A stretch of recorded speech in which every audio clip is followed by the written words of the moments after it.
Muy buenos días, esto es la entrevista de hoy. Y bueno, pues en este día tenemos un tema relativamente emergente que apenas se programó para este día.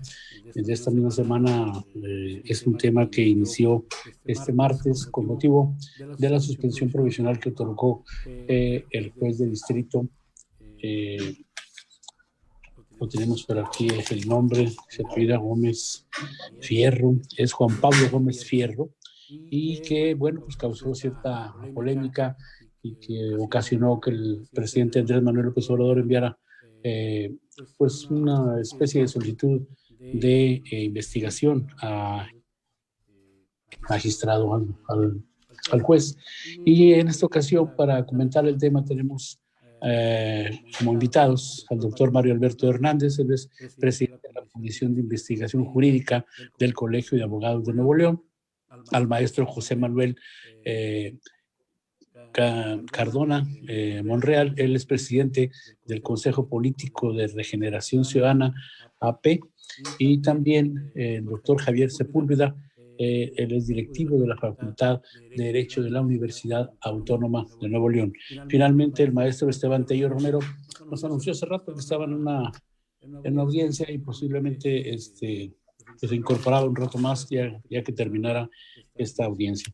Iniciamos con, está ya presente el doctor Javier Sepúlveda y el maestro José Manuel Cardona Monreal. Muy buenos días. Buenos días, Gerardo. Buenos días. Bueno, pues iniciamos con ustedes dos, y a ver si se incorpora el doctor Mario Alberto.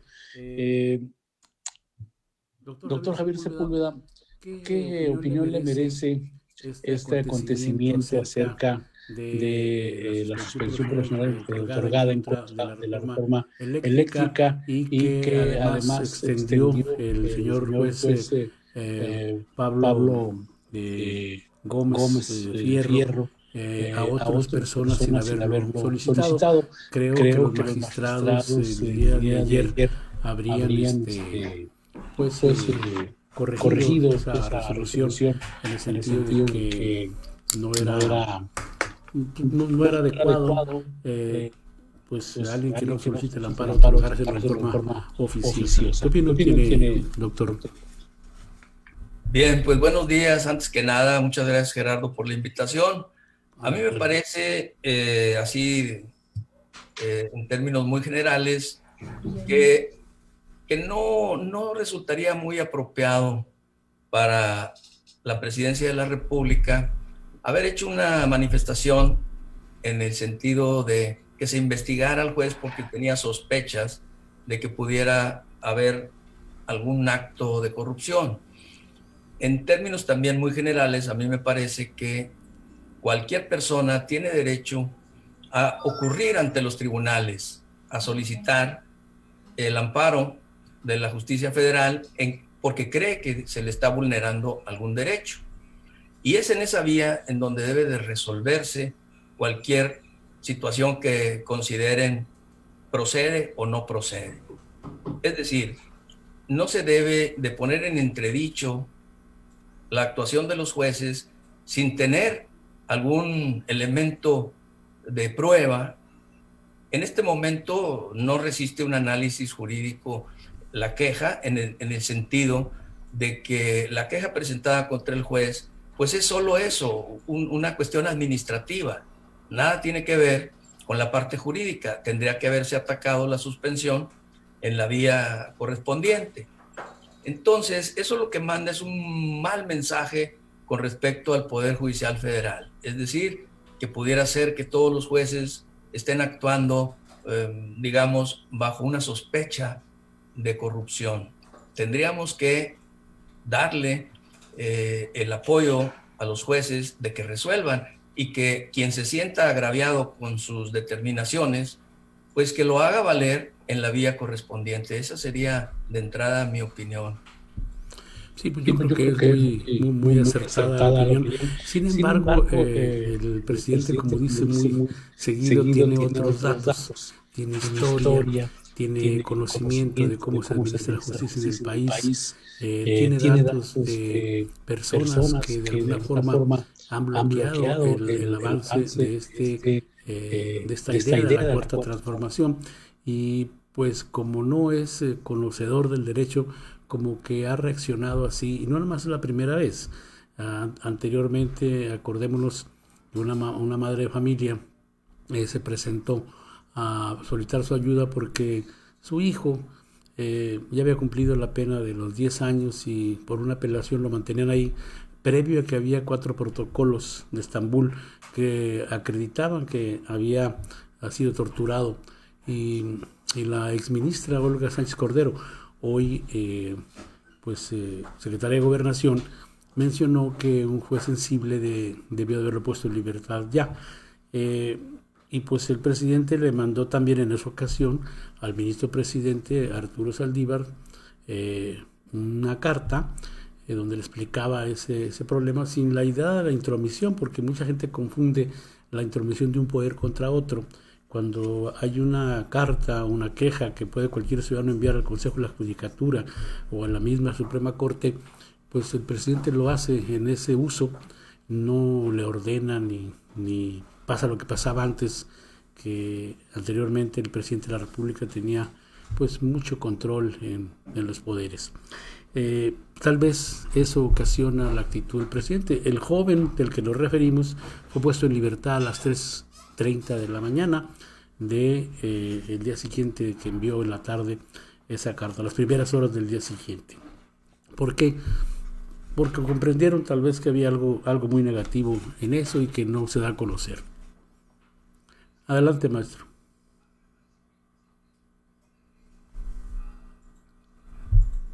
Pero lo criticable es que lo haga en una tribuna pública, en la mañanera, es decir, que lo haga abiertamente. Podría haberlo hecho a través del escrito que envió de manera privada y enviárselo al presidente del Consejo de la Judicatura para que, de acuerdo con los datos que él tenga, iniciar una investigación. Lo que me parece también que debió haber aportado pues es los datos de prueba que tenga a su alcance para pensar que existe la posibilidad de una corrupción en la emisión de la suspensión provisional, que no tiene otra función que mantener las cosas en el estado en que se encuentran para evitar algún perjuicio a quien está solicitando la suspensión. Y si lo hizo muy rápido, pues lo hizo dentro del término que le marca la propia ley. Entonces, me parece que se precipitó un poco la situación y que no debió de ventilarse en público, pero no deja de ser solo una opinión personal. Maestro José Manuel Cardona Monreal, ¿qué opinión tiene usted al respecto, ya que hemos comentado algo de esto? Bueno, primero, sí quisiera traer el contexto de esta situación, un poco el antecedente de lo que se consideró pues las reformas estratégicas. Recordemos que en 2014 se llevó a cabo una serie de reformas. Dentro de estas estaba se promulgó en agosto de 2014 la ley de la industria eléctrica, que es precisamente el motivo de de lo que ha dado al foro, de lo que ha dado a esta discusión, a estas decisiones o a estas acciones que han sido controversiales, sin duda.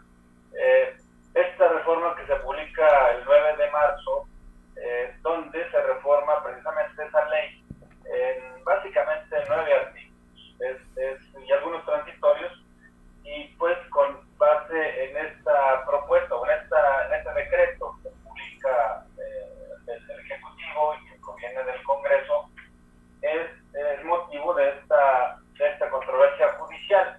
Y aquí sí, lo que yo también quisiera es separar los dos aspectos. Creo que hay dos aspectos, uno el político, el meramente político, y otro el jurídico. En ese sentido concuerdo con el doctor Javier Sepúlveda, porque sí tenemos que diferenciarlo. O sea, aquí trataremos de hacer la parte, vamos a decir, la parte técnica, pero no podemos obviamente pronunciarnos sobre el aspecto político.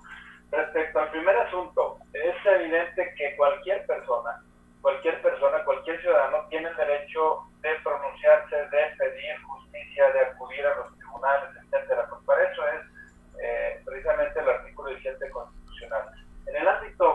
político y hablando específicamente de las acciones del presidente, bueno, no es novedad que él está haciendo pronunciamientos todos los santos días, que ha tocado temas de los más diversos, que quizá en algunos casos se mete en camisa de 11 varas, porque son temas que quizás son tan técnicos que probablemente el mensaje no es el adecuado, o no llega como él quisiera que llegara.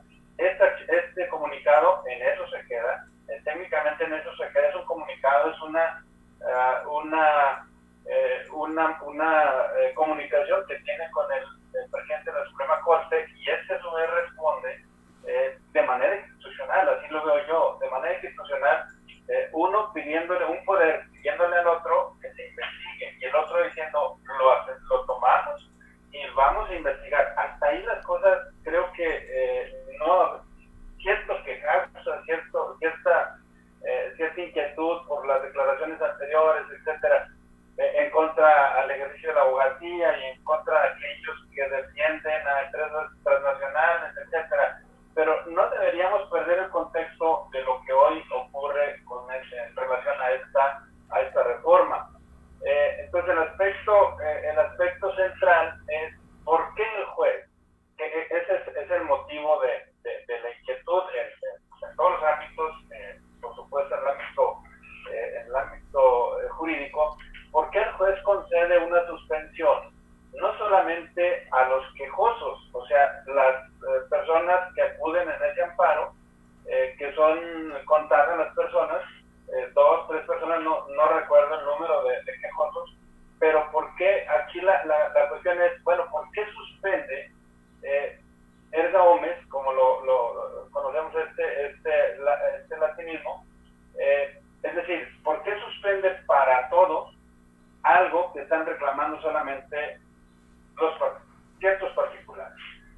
Y aquí el razonamiento del juez, que también él justifica que la medida cautelar que tú preguntabas, Gerardo, al principio, que por qué se le da ese efecto general.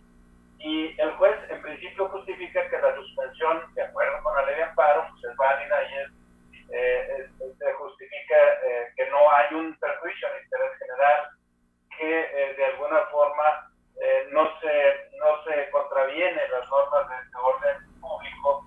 Y el otro aspecto es el por qué entonces concede por qué otorga esa medida cautelar para todos, o sea, incluso para aquellos que no están solicitando el amparo, cuando tradicionalmente de la teoría práctica, pues siempre hemos seguido esa llamada fórmula Otero, o sea, que es la relatividad de la sentencia, y que si bien es cierto, nuestra propia Constitución establece en su dispositivo 107 en torno a la posibilidad de que se otorgue que se otorgue el amparo solamente a aquellos que lo pidan, y eso nos lleva a una posible, si existe esa figura en la propia Constitución, a que exista una declaratoria general de inconstitucionalidad. Sin embargo, pues requiere de ciertos requisitos previos. Entonces, eso es lo que me llamaría a mí la atención de esta concesión de esta medida cautelar. Obviamente, en una suspensión, en un acuerdo de suspensión del acto reclamado, es evidente que pues no se está juzgando, el propio juez hace un razonamiento en torno a la apariencia del buen derecho, al perjuicio que puede causar en la colectividad. Por lo tanto, él dice, bueno, yo le voy a conceder a todos la no aplicación de esa reforma que se publicó el pasado 9 de marzo. Eso es así lo que yo veo de inicio, Gerardo, Javier y Mario.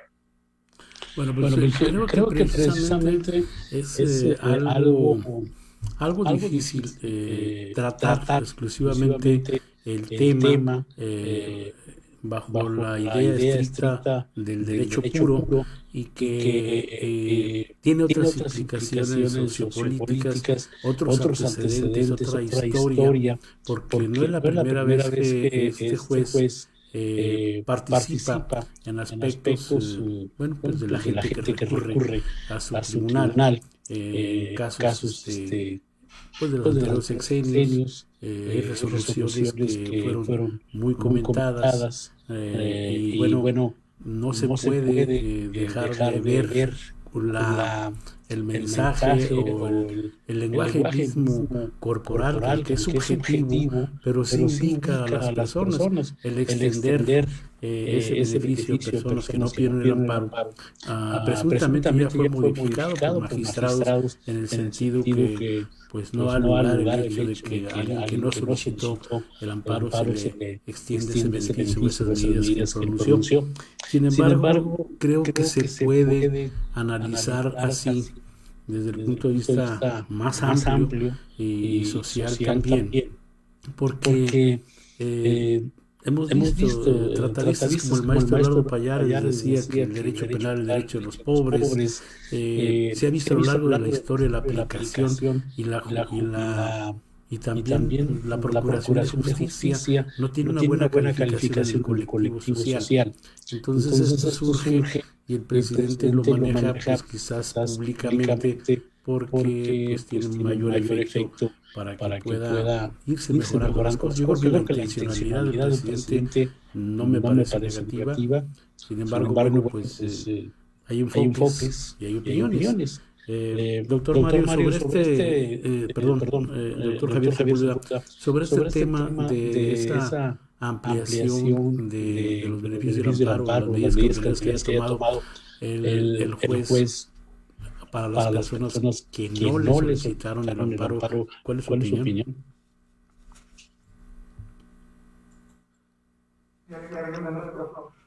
A ver. No le estamos escuchando. A ver si el micrófono lo trae bien conectado. Y te decía que en el fondo no me gustaría opinar en ese sentido, aunque él ya expresó, el juez, que lo hizo para no causar perjuicios al resto de los quejosos que no la solicitaron. Sin embargo, el fondo no lo quiero yo, no quiero participar en ese análisis porque le corresponde solo al juez hacerlo. Entonces ahí sí no quisiera yo emitir una opinión si hizo bien, si hizo mal, porque finalmente él es el que tiene los antecedentes y él es el que hizo un razonamiento en ese sentido, y hasta este momento yo no lo conozco, por eso no me gustaría opinar al respecto. Solo conozco lo que ha emitido en declaraciones. Pues es muy importante también la posición ortodoxa, así de ceñirse exclusivamente al derecho. Pero en esta época, bueno, que al menos algunas personas vivimos, entendemos la idea, estamos informados diariamente sobre las mañaneras y bueno, cómo se mueve el país, los intereses que se tiene.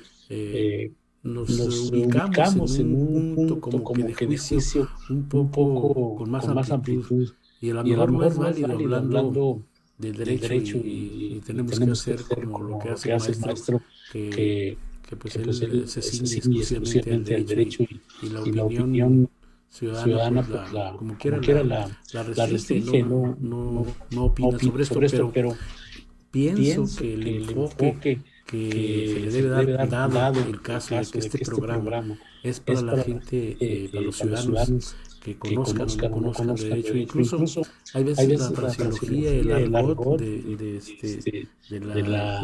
derecho, pues mucha gente no lo entiende. Por eso nosotros este noticiero son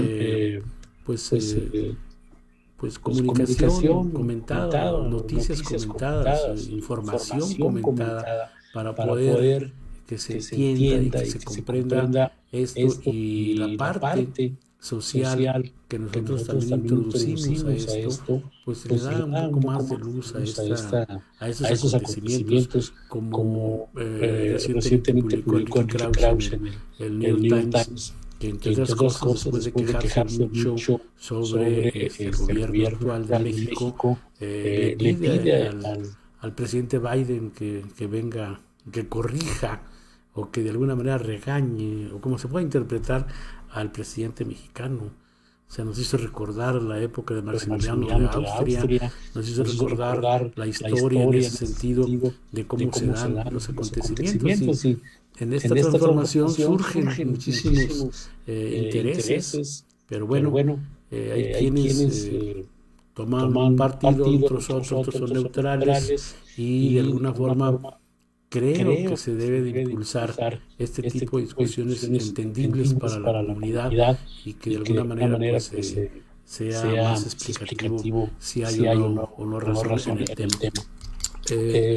Maestro, ¿quiere agregar algo, doctor? Si me permite nada más hacer la precisión de esta suspensión que otorga el juez, nada más como referencia y en su propio resolutivo, que por cierto, ahorita se va a llevar a cabo la audiencia incidental. En esta audiencia comparecen las partes, bueno, se resolverá sobre la suspensión definitiva. Eso es lo que se tendrá que resolver hoy mismo, y en su caso seguirá una secuela procesal o una serie de etapas que tendrá que seguirse discutiendo pues en los propios tribunales. Pero aquí lo que sí es importante es el hecho de que los antecedentes de este juez, sin calificar, sin entrar a un tema personal, él mismo señala que ha emitido otras resoluciones muy similares, es decir, con efectos generales. ¿Y eso por qué? Porque es un juzgado especializado, es un juzgado en materia de competencia económica y su resolución va enfocada en ese tema. Recordemos que nuestra Constitución insertó por ahí en 2016, 2017 una serie de órganos autónomos, y que estos órganos autónomos pues tienen sus propias decisiones y actúan y deciden pues con base en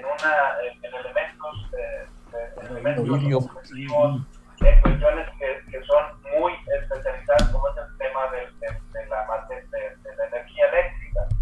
De tal suerte que esta tendencia, sí, por un lado, tendremos que estar muy atentos a cómo se resuelve. Si hay una iniciativa de reforma de la ley de amparo, si se dijo, el propio presidente lo dice, bueno, vamos a reformar la Constitución. Bueno, tendríamos que ver y esperar, en todo caso, las iniciativas. Ya hay una iniciativa ahí en el Congreso circulando, pero habría que ver que inicie pues un procedimiento de reforma y en su caso pues pronunciarnos. Pero aquí sí, nada más quería hacer notar cómo está conformado el Poder Ejecutivo auxiliado, o más bien con órganos autónomos que toman sus propias decisiones. Bien. Doctor Sepúlveda, ¿alguna otra opinión al respecto? Sí, mira, es indudable que la independencia y autonomía de los jueces es una preponderancia que debemos respetar. Y por eso decía que no me gustaría opinar con respecto a eso, sino más bien, como decía el doctor José Manuel Cardona, la parte política que fue el giro y el sesgo que dio origen a toda esta discusión, la parte política que no debió haberse aplicado. Es decir, para que mejor me entienda tu audiencia, que no son abogados, ahí lo que correspondía era que las partes hicieran valer pues los recursos que se puedan admitir al respecto, o la argumentación que puedan haber vertido con respecto a la emisión de esa suspensión provisional, y que la hiciera con efectos generales para el resto de los implicados en ese caso. Entonces, a lo que yo me quiero referir es que no se debió utilizar la tribuna pública para cuestionar las decisiones judiciales. Para eso las partes pueden acceder a los medios de defensa y hacerlos llegar a la autoridad que está conociendo del caso. Eso es lo que me gustaría que quede claro. Sí, entendemos, es una posición muy clara y respetuosa respecto a los procedimientos que, como comentaba hace un momento, netamente y en forma pura, jurídicamente hablando, tiene razón, deben ser así las quejas, privado, pero el presidente en esta forma está tratando de transparentar la gran mayoría de los actos de gobierno, como la iniciativa de ley que se envió para que los juicios contra funcionarios públicos pues sean públicos, que sean conocidos por la sociedad, y otros aspectos también que se están manejando, que a lo mejor tal vez no hay un consenso así de momento totalmente amplio, pero hay consenso de que así sea. Y hay muchos datos que vemos que el presidente los maneja a su manera y con mucha carga política y que pues lo hace para que la ciudadanía se entere o vea qué tipo de actuaciones hay del Poder Judicial. Ciertamente debió de haber hecho eso que usted comenta, pero si no lo da a conocer la postura del gobierno, lo que él piensa y el antecedente histórico de este juez, pues como que carece un poco de relevancia para su propósito de información y propósito político también.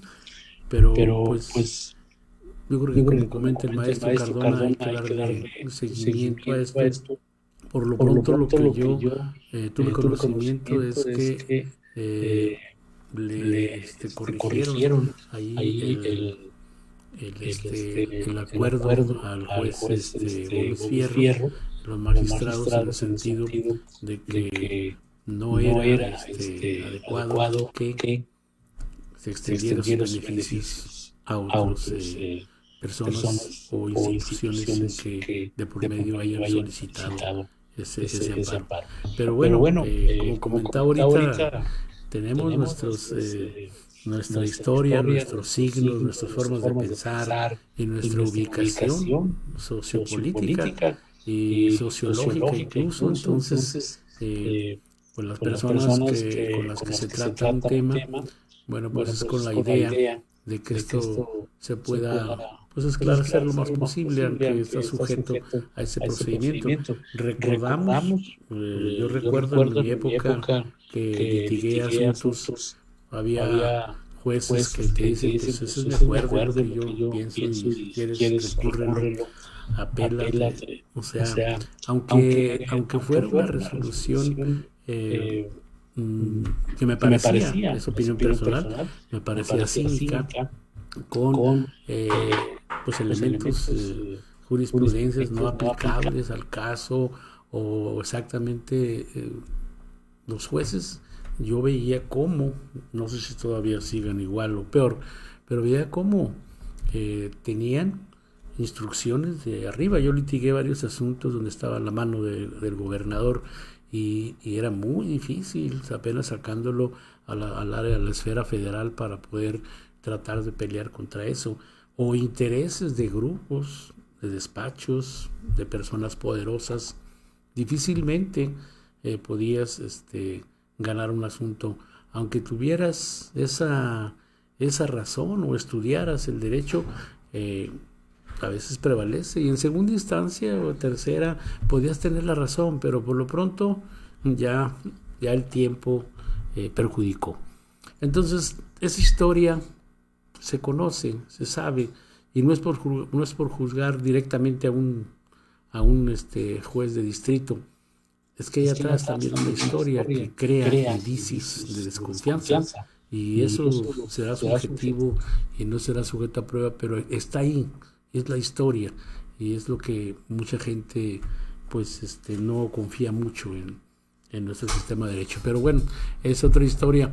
Finalmente, maestro Cardona, ¿algo más que usted quiera comentar sobre este acontecimiento? Sí, solamente, y abundando en lo que comenta Gerardo y el auditorio, recordemos que el propio presidente de la Suprema Corte ha aceptado una serie de deficiencias que tiene el Poder Judicial, entre ellas la corrupción, si hay que decirlo. También ha aceptado y admitido que el tema del nepotismo ha sido presente, y que por ello también se están impulsando una serie de reformas. Se acaba de publicar una reforma constitucional, y con ello va a derivar en una serie de reformas a la legislación secundaria. Entonces, de eso también los indicadores internacionales o nacionales siempre salimos en procuración y protección de justicia muy mal calificados. Eso es lo que sí también tenemos que estar conscientes. Es un tema titánico que lo tendrá que resolver el Poder Judicial, pero también como justiciables tenemos ese derecho a pedir que la justicia se cumpla pues con base a los derechos internacionales y a las propias garantías que rigen nuestra Carta Suprema, Gerardo y compañeros. Bien. Doctor Sepúlveda, ¿algo más que quiera comentar a este respecto? Pues nada más que el presidente tiene derecho a hacer esas manifestaciones, ya las hizo, vamos a darle seguimiento. Él es el impulsor de la contrarreforma eléctrica y por esa razón seguramente fue que opinó, ¿verdad? Entonces, bueno, pues no nos queda otra que esperar y ver qué es lo que se resuelve con respecto a la suspensión provisional, ahora que se lleve a cabo la audiencia, y finalmente el amparo en sí, el fondo, porque esto era pues nada más una medida cautelar, ¿verdad? El fondo del negocio, pues también estaremos atentos a ver si la mencionada ley es o no es inconstitucional, de acuerdo con los parámetros de los convenios internacionales suscritos por México y la ley aplicable al caso. Vamos a ver con mucho interés cuál es la resolución final a este caso. Ciertamente, pues recuerdo los amparos contra el aeropuerto de Texcoco que... Interrumpa, maestro Gerardo, no sé si me ha visto en el registrado, pero ya tengo como media hora aquí con usted. ¿En serio? ¿No me habían avisado que está el doctor Mario? Pues sí, doctor, una disculpa, doctor, porque empezamos nada más con 2 y no vimos que se había agregado usted, no me avisaron de la producción. Pues ha estado escuchando, maestro, ya sobre esto. Sí. ¿Qué opinión tiene, maestro? Una disculpa. Tenía muchas opiniones, pero voy a ser muy concreto. Adelante. Básicamente, se cuestiona mucho jurídicamente, como decía el maestro Cardona, la resolución, en mi punto de vista, de la suspensión, porque toda resolución, de acuerdo a la Constitución, debe estar debidamente motivada y fundada. Entonces, aquí hay 2 cuestiones fundamentales que el juez de distrito, al otorgar la suspensión provisional, no realiza conforme a la Constitución. Y es básicamente que, pues, en mi punto de vista, no motiva ni fundamenta cómo es que otorga una ventaja competitiva en esta suspensión, cómo se puede generar una ventaja competitiva a los demás prestadores del Sistema Nacional Eléctrico, que sería un tema de la competencia de la Comisión Federal de Competencia Económica. No dice nada, simplemente se dice que se estaría otorgando una ventaja competitiva. Dime de qué manera se estaría otorgando esa ventaja competitiva, y tampoco explica en ningún momento cómo es que se podría ocasionar distorsiones al mercado. Entonces, todos estos parámetros los realiza el organismo autónomo, la Comisión Federal de Competencia Económica.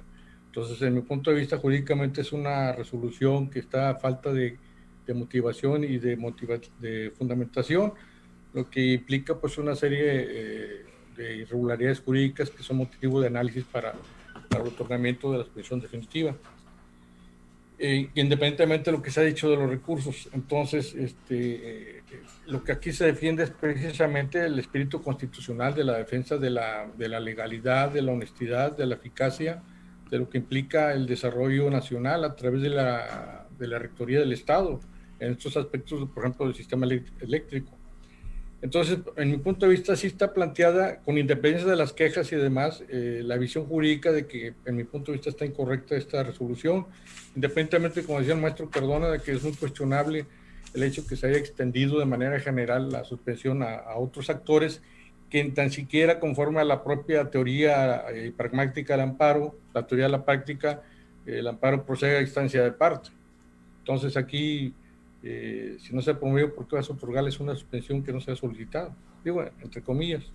Entonces, es cuestionable para mí la decisión de este juzgador de distrito especializado, y que pues sí viola ahí los fundamentos de la Constitución. Ese es mi punto de vista, para entre otras cosas, nada más. Gracias, doctor Mario. ¿Usted recuerda los más de 100 amparos que se interpusieron al aeropuerto de Texcoco y que finalmente, aludiendo a una razón de seguridad nacional, se sobreyeron esos amparos, se sobreseyeron?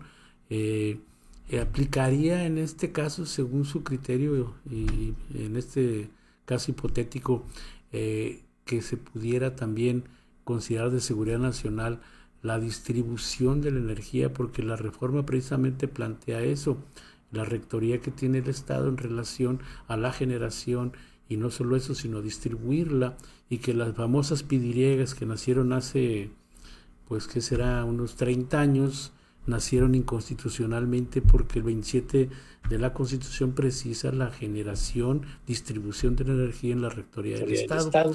Entonces ¿usted considera que eso pudiese invocar el gobierno, como en el caso de los amparos de Texcoco? Pues como decía, este tema del sistema eléctrico nacional o sistema nacional eléctrico, pues es un área estratégica, prioritaria del Estado como tal, ¿no? Entonces aquí pues está no tanto un interés político, sino un interés nacional. La soberanía nacional, ¿dónde está quedando? Está bien que haya un capitalismo social, diría yo, donde converge la iniciativa privada, la inversión privada, pero de manera moderada. Aquí ya se trata de otros aspectos más allá de esa visión de un capitalismo social, no un capitalismo puro, sino de un capitalismo social, donde también tengan que ver mucho, sobre todo fundamentalmente la soberanía nacional, el poder de la riqueza del pueblo y la distribución equitativa, y no quedar en pocas manos esta explotación y funcionamiento de este sistema eléctrico. Entonces aquí lo que se está defendiendo es la soberanía nacional a través de esa facultad propia que la Constitución establece al Ejecutivo y a los propios poderes en cuanto a que debe de preservarse el desarrollo nacional a través del eje estatal. Bien. ¿Alguna otra opinión, doctor Javier Sepúlveda?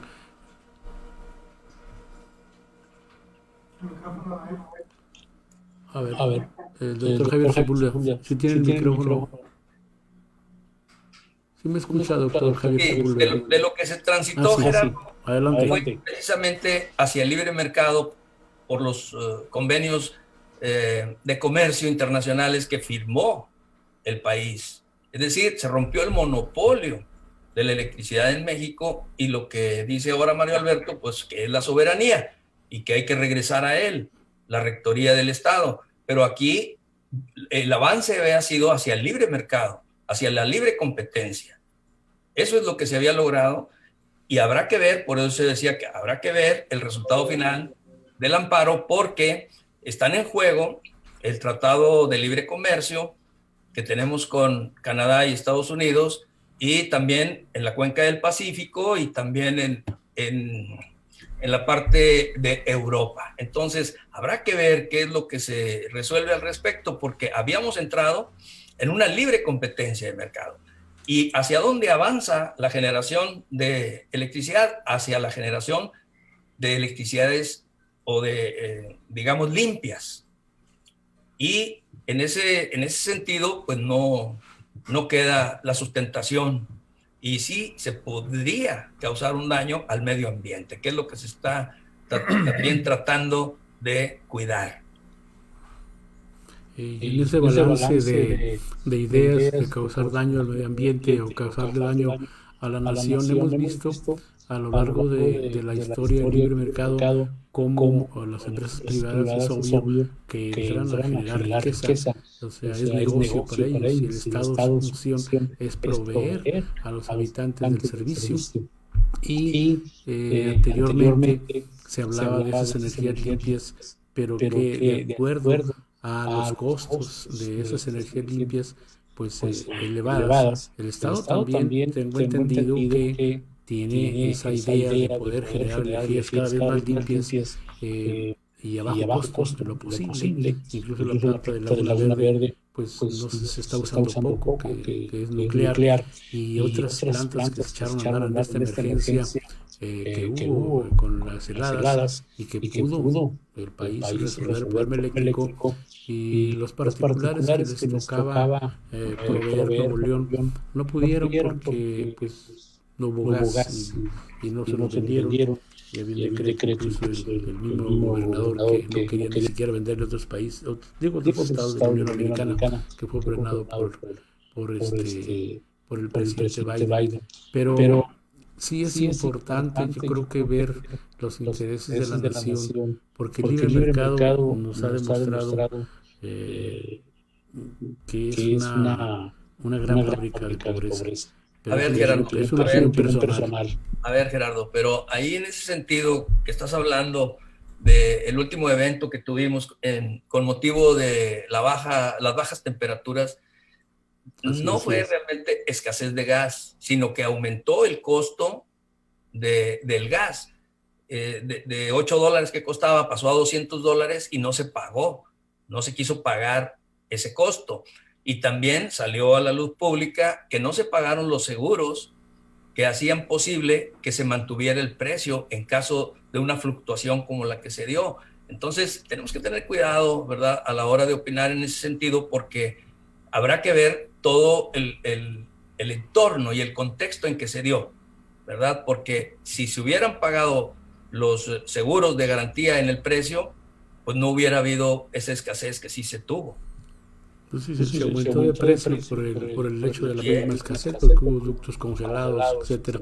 Pero a ver, Gerardo, los tubos no se congelan, están bajo tierra. Eso es una mentira. Siberia es un país que tiene temperaturas muy bajas, abajo de menos 40, menos 60 grados, y no se congelan las tuberías, están bajo tierra. Ahí lo que se disparó fue el precio y por eso no se pagó y por eso no tuvimos gas y por eso no se tuvo generación de electricidad.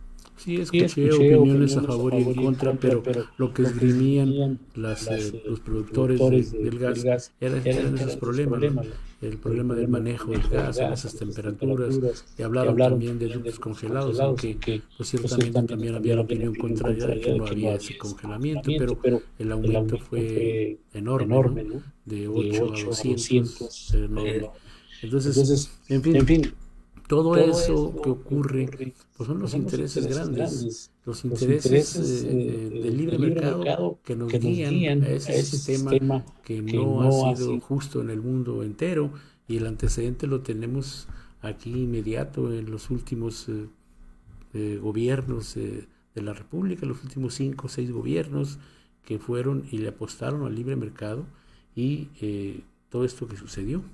Entonces, yo creo que esos antecedentes, esa historia, ubican mucho a la gente con conocimiento y que solo evalúa su entorno en ver que no les ha ido bien. Entonces, si el libre mercado nos llega y como le hicieron hace muchos años allá la Gillette en Brasil, de que compró una empresa que fabricaba lo mismo y daba muy barato su producto, pero ya cuando tuvo el monopolio lo subió a precios estratosféricos. Son tácticas mismas de ese sistema. Pero bueno, pues se supone que cuando hay un patriota en la presidencia, o que hay políticos, senadores, diputados, gobernadores patriotas, que no solo ven en la política un botín y poder, y que ven hacia el futuro, pues creo que genera más confianza, porque ahorita no se ha endeudado el país, ahorita hay una austeridad importante que no se respeta en los estados ni en los municipios. La tendencia sigue con esa inercia de los tiempos anteriores, y creo que hay una gran parte de la sociedad que está tratando de apoyar esta transformación, y este es uno de los puntos también importantes de ese apoyo. Así lo veo con esa opinión. Independientemente, bueno, que hay muchas opiniones respetables, ¿no? Entonces, ¿tiene algún otro comentario el maestro Cardona? Sí, solamente recordar que no ha desaparecido nuestro sistema mixto, lo establece el artículo 25 constitucional, o sea, en él concurren todos los sectores. Por otro lado, el artículo 28 constitucional señala las áreas estratégicas, que decía el doctor Mario, o más bien el 27 con relación al 28, pero el 28 señala que ciertas áreas son reservadas para la federación. Lo que se ha hecho pues ha sido sí una liberación tratando de generar una economía, pero lo que hemos visto, y bien, yo concuerdo contigo, Gerardo, respecto a esa concentración en unos cuantos de la riqueza. Eso es lo que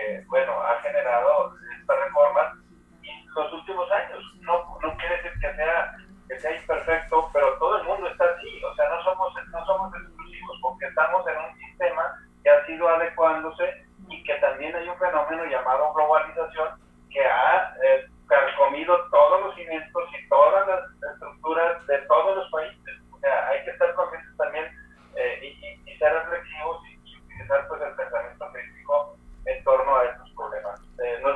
Creo que nos desviamos un poquito del tema principal, pero bueno, abonando a lo que ustedes dicen, ¿no? Como que de alguna manera el tema principal ya nos dio mucho más para más que esperar a la resolución, y por eso se me hace que está conectado, está difícilmente podemos separarlo del, no ver el árbol nada más, ver todo el bosque. Doctor Mario, ¿alguna otra opinión que tenga antes de concluir? Doctor Mario, prende el micrófono porque no lo escuchamos. Que voy a justificarme como la que llega tarde a la clase, ¿no?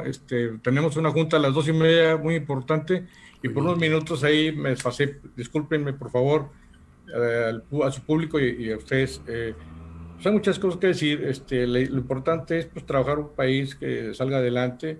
El diálogo será siempre el medio idóneo para la solución de las controversias, y independientemente de las cuestiones jurídicas, pues lo que todo el mundo queremos es un país mucho mejor. A mí me satisface mucho estar con ustedes, sobre todo escuchando la docta palabra del doctor Javier Sepúlveda. Javier, un saludo, Javier, un abrazo. Y por supuesto, la voz extraordinaria, brillante de nuestro amigo jurista, el maestro José Manuel Cardona Monreal. Saludos, maestro José Manuel. Un abrazo. Gracias, Gerardo. Es todo lo que voy a comentar. Gracias. ¿Algo más que quiera comentar, maestro Cardona, el doctor Sepúlveda? No, bueno, de mí, pues solamente el agradecimiento también por hacer este acercamiento con la ciudadanía. Es cierto que a veces no logramos esa conexión porque quizás utilizamos algunos términos muy especializados. Me disculpo por eso, pero también agradezco el espacio, agradezco la compañía de ustedes que siempre será enriquecedora pues compartir estas ideas y pues más en lo jurídico, pues también en lo político, pues estamos tratando de aprender esas señales y ese actuar político de quienes están en el foro nacional y estatal. Muchas gracias, Gerardo, por eso. Muchas gracias a ustedes, doctor Sepúlveda. Pues también agradecerte, Mario, Gerardo, y a Carmona también. Iba a iniciar con Gerardo. Les agradezco a todos el debate de ideas, Gerardo, porque esto es únicamente un debate de ideas, claro, ¿verdad? Y quedamos en ese contexto. Cada uno tiene su propia opinión y habrá que darle seguimiento al tema.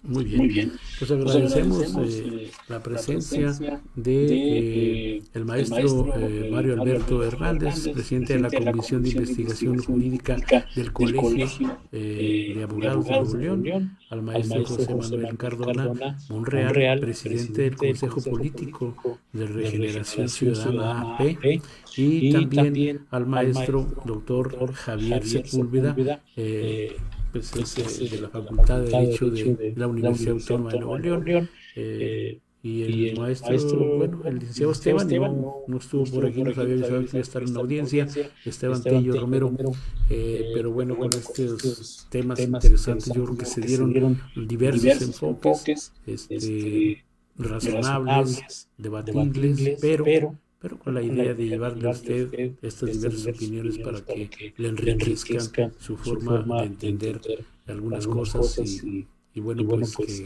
que no tengamos forma de ser, ¿cómo le puedo decir?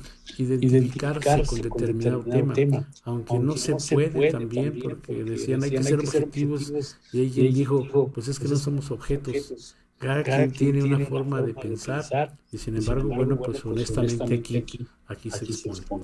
Muchas gracias a todos los que nos hayan visto, y las personas que continúen las repeticiones de este programa, pues pueden hacer sus comentarios, enviarnos los mensajes en las redes sociales, especialmente en esta red. Muchas gracias, buenos días, buenas tardes, buenas noches. Hasta luego, gracias, nos vemos, suerte.